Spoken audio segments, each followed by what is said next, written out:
चलिए।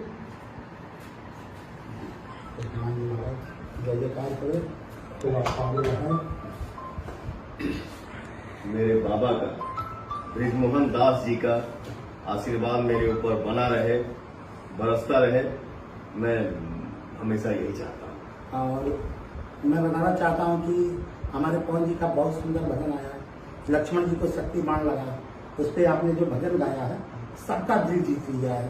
अयोध्या का संत समाज इतना प्रसन्न है कि क्या बताएं, और खासकर इसलिए मैं और आपको आशीर्वाद दे रहा हूँ और साथ में एक आग्रह भी कर रहा हूँ कि समय समय पर इस तरह भजन आप जरूर गाया करिए, क्योंकि हिंदी समाज को एक नई ताकत, एक नई ऊर्जा मिलती है, अपने संस्कारों के प्रति लोग समर्पित होते हैं आपके भजनों के माध्यम से।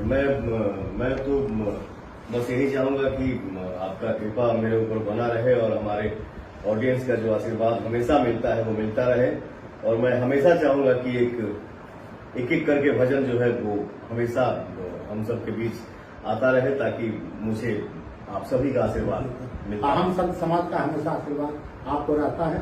खूब आगे बढ़िए, खूब नाम करिए। जय जय श्री राम, जय श्री राम, जय श्री राम, जय श्री राम।